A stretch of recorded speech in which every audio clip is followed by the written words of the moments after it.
If you are pregnant or you've recently had a baby, this podcast is for you. I am your host, Kath Bequee, a physiotherapist working in women's health and mum of three. Inside my online program, Fitness Mama, I just love helping support women to care for their bodies during pregnancy, prepare their bodies for birth, and support their after-birth recovery, helping them feel confident and strong inside out during this important stage of their lives. In this podcast, join me each week as we dive into all things pregnancy care, childbirth, and postnatal recovery, helping you through every step of the journey. It is absolutely possible to feel amazing and confident in our bodies during this motherhood journey, and I want that for you. Come and say hi to me on Instagram @fitnessmama, and let's dive into today's episode. So ladies, welcome back to another episode of the Fitness Mama podcast. Today, talking about recovery from body aches after giving birth. So this is a great topic because I think when we're pregnant, we often think about recovery happening naturally and happening like almost spontaneously. Once you've had baby, we expect that recovery is going to take a while. What we don't expect is to get aches and pains after, like in the postpartum period. And the thing with aches and pains is that it can really limit or slow down that afterbirth recovery. And you can imagine if you've got neck pain or shoulder pain because you're suddenly having to sit and breastfeed all day long or hold your baby, that's going to make it then harder to do your normal exercise. Or if you're achy in your lower back because perhaps you've had a bit of an achy back before you were pregnant and now it's been exacerbated as a result of having your weak abs, pelvic floor, doing different movements and all that sort of stuff. So that's what we're going to nut out. We're going to first of all talk about the main areas that women do get sore in this postpartum period. And then we're going to talk about why this is. We're going to talk a lot about 3 mistakes that women make when exercising after having a baby. And then we're going to talk about 3 main ways to help exercise and recover whilst you have body aches and pains. So before we do dive into this episode, I invite you to come and join Fitness Mama if you feel you need help and support in recovering, in prioritizing your body and investing in your afterbirth recovery from the comfort of your home whilst your baby's lying next to you, or perhaps you've got a toddler and your toddler's running around or playing next to you. Quality exercises designed by a physiotherapist, myself. They're simple exercises that you can do easily, and that's what makes a difference. If you have to drive somewhere, book into a class, do the class, drive home again, it takes a big chunk out of your life. And part of this postnatal rehab and recovery process is the consistency. It's building upon foundations and step by step. And even if it's 5 minutes here, 10 minutes there, it's the quality workouts and the quality exercises that really do make a difference. And that's why I developed Fitness Mama. I knew exactly what it was like having 2 children, 3 children, even 1 child. It was really hard to leave the house. And sometimes it was really hard, perhaps your baby had slept poorly and they were really grizzly, or perhaps it was right in the middle of the nap time when you finally had your appointment. There's so many reasons why home-based workouts, I think at this stage of our life, are perfect. If you want to come and join a 7-day free trial, so there's no commitment, trial it for 7 days, see how you go, head to fitnessmama.com and the link is in the show notes. Right, how do we recover from body aches and pains after giving birth?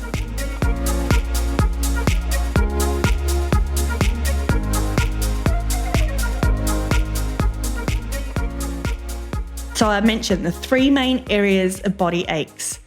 We have got the neck and shoulder, upper back. So it's like that upper quadrant area. I've lumped them all together for the purposes of this episode. So often when we do have a sore neck, for example, you might also be a bit achy in your shoulders and your upper back area. Often they go together.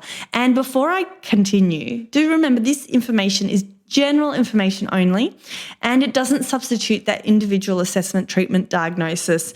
So please, if you've got any questions or concerns, or if your pain's getting any worse, please don't ever hesitate to speak to your healthcare provider. Okay, so neck, shoulders, and upper back. That's one main area we're going to talk about.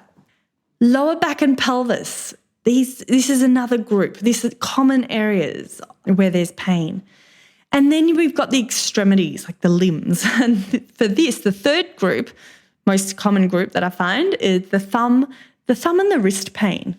So as a new mum, like we're breastfeeding more, we're holding our baby more, our hand is in a very different position, our whole upper body is in a very different position, and sometimes this can cause, unfortunately, thumb and wrist pain, which can be really challenging.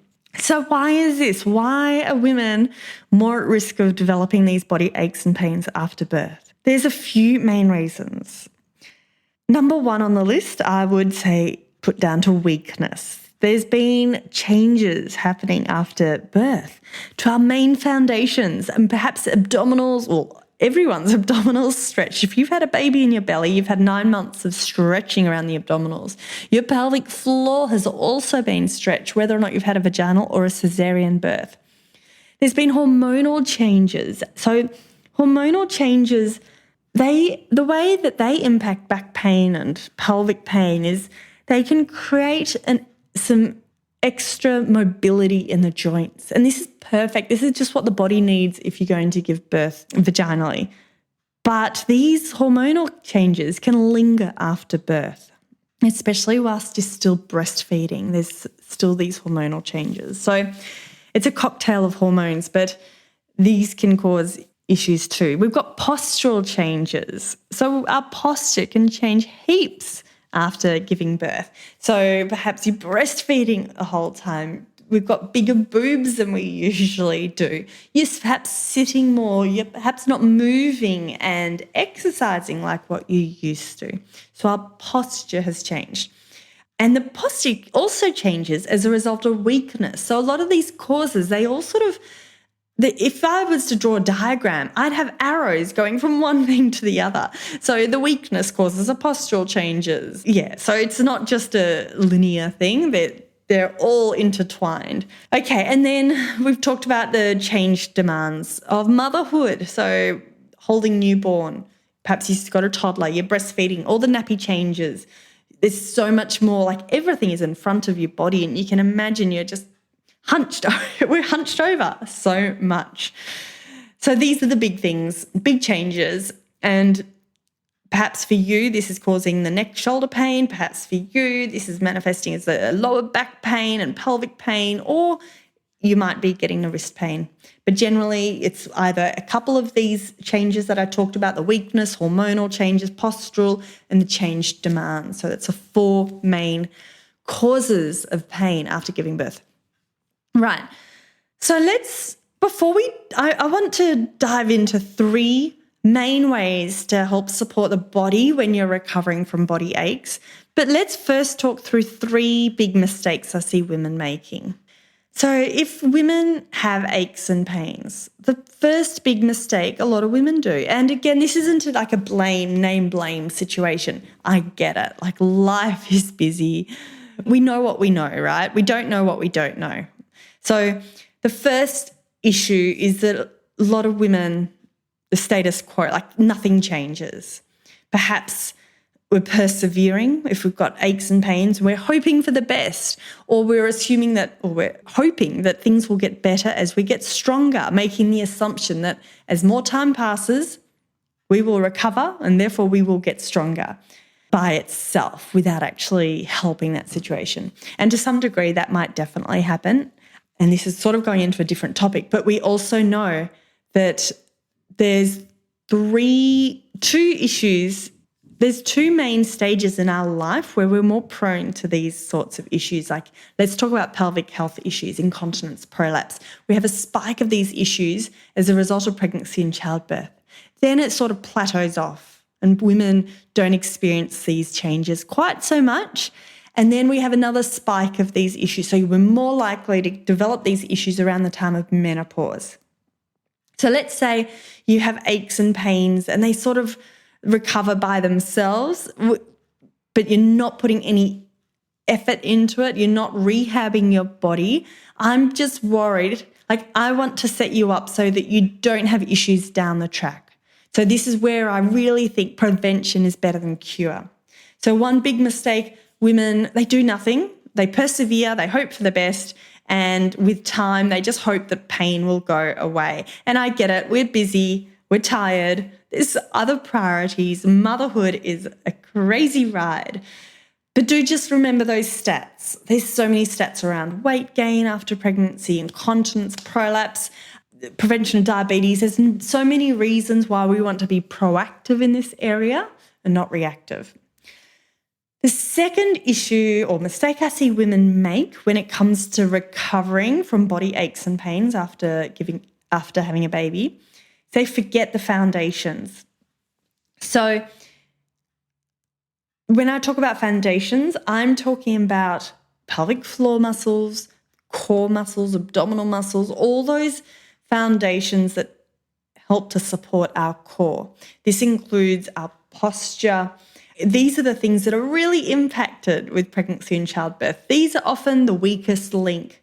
It's our pelvic floor and abdominal muscles, like 99% of the time, I can guarantee. So you might feel strong in your legs and your body. You might return to the gym, start your strength program, but you've forgotten to rehabilitate your weakest link, your pelvic floor and core. And again, these stats, 1 in 2 women who have had a baby have some level of prolapse. 1 in 3 women who've had a baby have some type of incontinence, according to the Australian Continence Foundation of Australia. So these stats are real. And again, there's a big spike. Women are more likely to get these issues with pregnancy and childbirth. Like, that's just fact.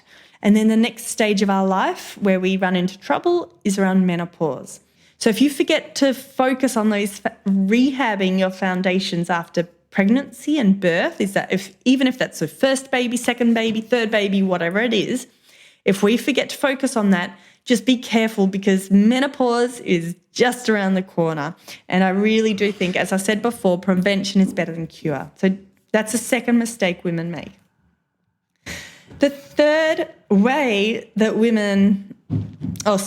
mistake that women make when recovering from aches and pains after having a baby is they forget to tailor exercises to their needs of the moment. So what I mean by this is perhaps they might do their normal walk. They might do their normal routine. Perhaps it's going for a walk a few times a week. And that's great. Like, there's nothing that's great. Walking's fantastic. It's free, beautiful exercise. Perhaps they then get back into running, and again, they're feeling good.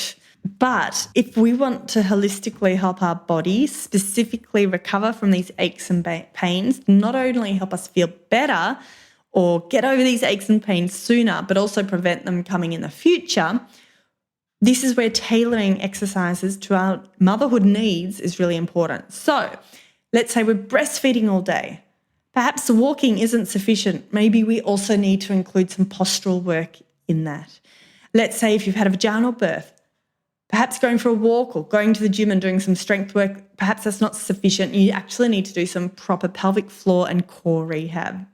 If you've had a cesarean birth, what are you doing to really help your abs restore and recover? If you're feeling achy in the neck, what can you do before you feed, breastfeeding or bottle feeding? What can you do after a feed? Yes, there's exercise we can do for exercise sake, but then there's exercise that we can do to help us feel better. And for me, that's what it's all about. And that's why Fitness Mama exists. It's not about getting back into the bikini body. It's about getting the best of motherhood so you don't have a raging headache when you're trying to settle your toddler, or you don't have a horrible neck pain that makes it really hard to continue breastfeeding your baby, so that we can feel good and be the best mother we can be. And these 3 things, if you can not do these 3 things that I just talked about, these 3 mistakes, so status quo, don't do nothing, don't forget the foundations, And don't forget to tailor the exercises to your needs. Right, so let's dive into the 3 main ways we can help support our body to recover from aches and pains. And now these are going to be very similar. We're just going to sort of flip the mistakes. But there's a couple of tweaks here. And ladies, I'm hoping this is making sense. I'm hoping you might be getting a bit of an aha moment. Perhaps you've heard all this stuff a million times. Like, none of it's rocket science. The tricky part is putting it into action. Like, sometimes we know all the things, but finding ways that we can easily slot it into our life, that's what's going to make the difference. And that's my number one way to help recover from aches and pains after birth. And that's make it easy. What can you do that's easy, that rehabilitates your body, that focuses on your pelvic floor and core and the foundations? What can you do that's easy, that tailors your workouts to the stage of motherhood? What would be easy for you? And for everyone might answer something different. But for me, I know what was easy was for me to do my workout imperfectly at home when my 3 kids were with me in the same room, because I didn't want to dedicate that extra time. This is in the early stages. It's a different thing now. But in those early years, when I went out the house by myself, I didn't want to do exercise then. I wanted to go and have a coffee with a friend, or, go to shops or do something that I really enjoyed. And I love exercise, but I loved the HIIT. I loved how it made me feel better when I did 15 minutes at home of some good quality workouts I could trust that made me feel better, and not just get me stronger, but made me feel better in the moment, less achy, less stiff, and stronger so that I could handle my toddlers. So make it easy. And this is why I developed Fitness Mama. So again, I will just say, if you do want to trial it for 7 days, totally free, no commitment required, head to my website, fitnessmama.com. And you can have the confidence in knowing all the workouts. There's Pilates and yoga. They're all created by physiotherapists. There's strength workouts, there's mums and bubs workouts, there's express, there's cardio, there's core, there's everything you might need. It's like Netflix. You can pick and choose what suits you, and there's live workouts and on demand. Anyway, so that's the first main way to help. Have a think, really have a think for you. What would be easy for you to prioritize it? Because we know it's that consistency, it's that habit formation. Once a week for an hour, to me, doesn't cut it. I'd much prefer for you to be doing 10, 15 minutes every single day, or 4-5 times a week, rather than a big hit once a week. And then it becomes more of a habit. It forms that habit, and then we can build upon those building blocks. Right, the second main way to help is, let's focus on the foundations first. Let's focus on those weakest links we've talked about. Make sure your program, whatever it is for you, maybe it is a walk, and then you want to include 2 days where you do 5-10 minutes of pelvic floor and core exercises at home to complement your walking. And maybe it is swimming that you're enjoying, but let's also do a couple of pelvic floor and core exercises to complement that in your weekly program. And I know I'm biased. I'm a pelvic health physiotherapist. Like, I live and breathe Pilates, but I also have seen the benefits, the success stories, so to speak. And I've also seen the research and know that this stuff makes a difference. And then the third way to help support your body to help recover from body aches and pains is tailor it to your needs. Don't ignore it. Don't put it off. Don't think, I will feel better soon. I just need to get a better night's sleep, then my neck pain will go. Or I just need to get a new pillow, then my neck pain will go. Save the money on buying new pillows and mattresses. Let's tailor some exercises to help support your body with where it's at. It doesn't need to be confusing. If you're feeling like you're Googling and YouTubing and trying to find all the resources, just head to fitnessmama.com. Come and join us for a 7-day free trial. We'd love to learn more about you and your situation too. If you're not sure if Fitness Mama is for you, feel free to send me a DM on Instagram @fitnessmama. But no matter what you end up doing for your postnatal rehab, If it's easy for you, if it's fun for you, if it's easy to slot into your everyday and it's working, that's amazing. And well done for prioritizing you and investing in your body, because your body has given so much to producing a beautiful baby, growing a beautiful baby, and now you've got your beautiful baby. It's now time to reinvest back in your body so that hopefully, if you want to, you can have future babies or you can go on to achieve your dreams, whether or not that's running around with your kid at the park, running the next marathon, or sailing into menopause and beyond with no concerns. That's it, ladies. Thank you for joining me today, and I will see you next week for another episode of the Fitness Mama podcast. Thanks for listening to the Fitness Mama podcast, brought to you by the Fitness Mama freebies found at www.fitnessmama.com/free.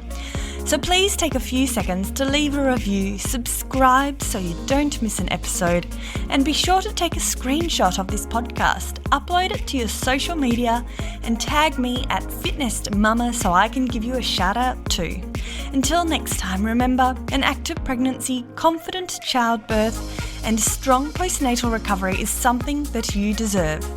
Remember our disclaimer: materials and contents in this podcast are intended as general information only and shouldn't substitute any medical advice, diagnosis, or treatment. I'll see you soon.